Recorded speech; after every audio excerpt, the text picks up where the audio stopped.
Well, I'm here to tell you about a real search for alien life. And I'm not here to prove or disprove the existence of UFOs. By the search, I'm not talking about signs that aliens have visited Earth.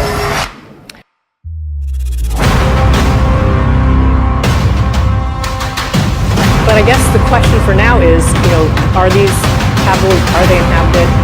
And I have to just tell you that there isn't even enough information for me to speculate right now. These are artist conceptions. These planets are found indirectly just by their effect on their star, but we do know something about their mass or their size, and we know that they could be in their star's so-called habitable zone. What we really want to do is to be able to look at the planet's atmosphere, to evaluate what gases are in the atmosphere and how powerful the greenhouse the atmosphere is, to really understand if the planets are too hot, too cold, or just right for life. But what is so amazing is that as soon as astronomers were able to even find out if there were any kind of potentially habitable exoplanets, all of a sudden there's like a dozen candidates. So in exoplanets, it's just history that when there's one, there's more. And so it won't be too long before we have lots and lots of these things.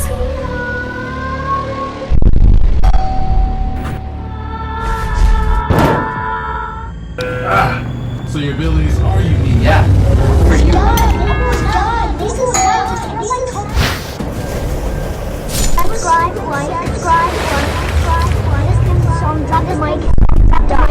How do we find and identify the habitable planets? But through indirect techniques, we can see what's in the atmosphere.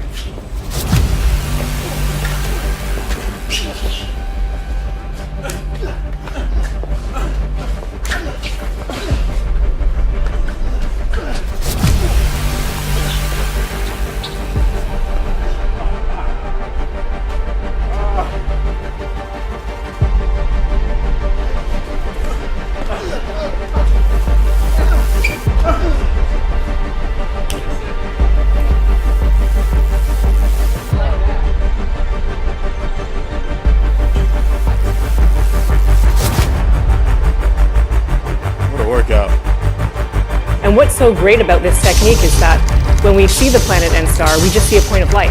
We don't see the planet itself.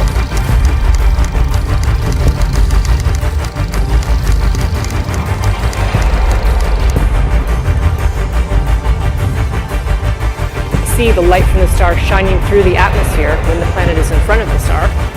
And in that way, just like shining a flashlight through a fog and seeing which parts of the light don't make it through, we can infer what gases are in the actual exoplanet atmosphere.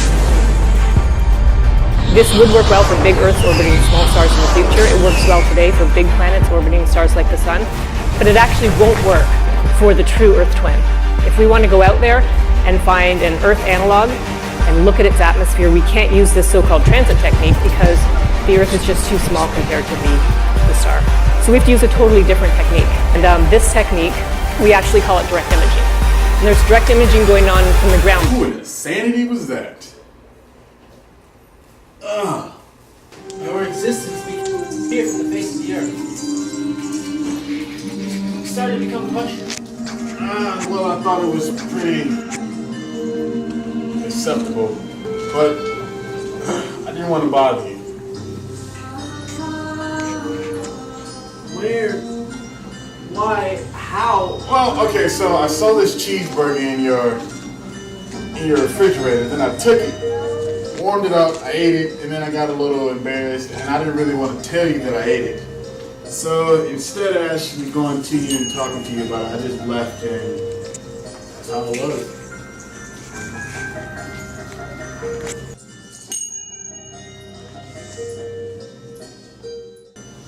That is not the real reason. Alright, I'll be honest with you. I did eat your cheeseburger.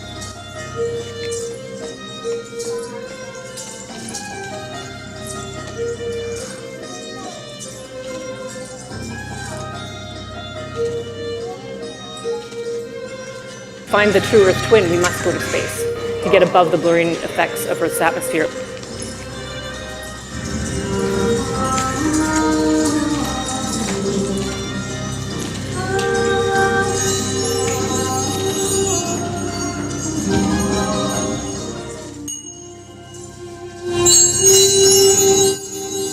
So here is showing you an artist's conception of an Earth.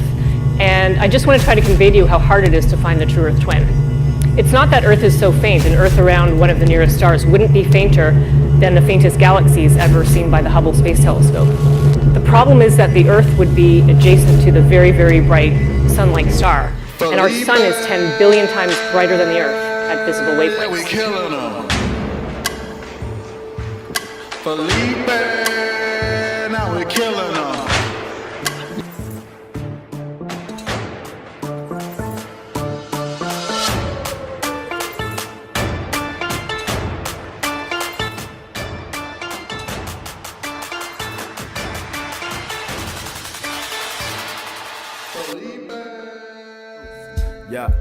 Yeah.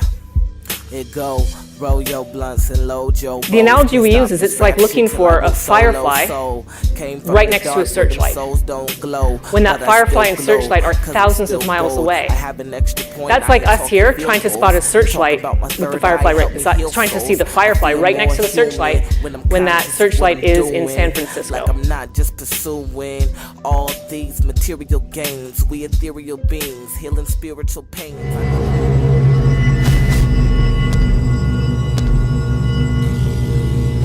This is one of the greatest challenges facing astronomers today, and I want to tell you about my preferred way to find Earths.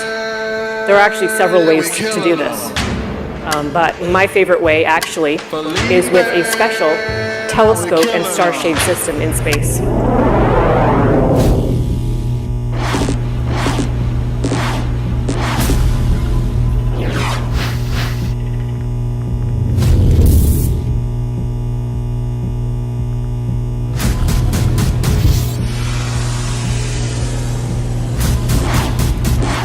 The star shade is a large occulting screen that's very specially shaped, and it's positioned in between a telescope and a distant star. But the screen is shaped, actually this screen is shaped like a flower, and the starlight actually diffracts around the edges to block out the starlight to better than 1 part in 10 billion, so that only the planet light is seen by the telescope. The star shade and telescope have to be aligned, just so, at tens of thousands of kilometers apart. Tens of thousands of kilometers apart, lined up to about meters. Lined up to within about meters.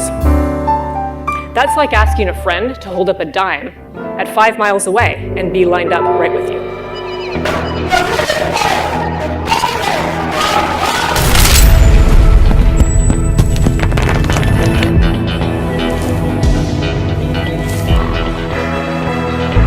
And just for the skeptics, if you want me to later on I could explain why we think that particular part, we call it formation fine, is possible. But for now I want to show you a movie showing you 4 real petals at 2/3 scale attached to a truss, a time-lapse movie which shows you the truss expanding and the petals with the second stage of deployment snapping into place. But this work here was filmed at Northrop Grumman a few weeks ago, and it's work by NASA, JPL, Northrop Grumman, and Princeton. I believe that in our lifetime, we will be able to take children to a dark sky and to point to a star and say that star has a planet with signs of life in its atmosphere. That star has a planet like Earth. And I am going to be devoting the rest of my life to make this happen. So in our own Milky Way galaxy, there are hundreds of billions of stars. And in our universe, there are upwards of hundreds of billions of galaxies. So if you just do the math and ask how many stars are out there and how many planets, it somehow seems inevitable that there are planets with life out there somewhere. So the question that we're facing today actually is, how do we find and identify the habitable planets? And we have full confidence that this technology can be developed from its current status through flight with enough support. But there's a larger vision here. And I want you to think back to the most memorable events over the last hundreds or 1,000 years. I believe in the future, when people set sail to the nearest stars to explore the exoplanetary systems, they will look back at us and the movies I showed you, and they will remember us, collectively, our generation, as those people who first found the Earth-like worlds. Thank you.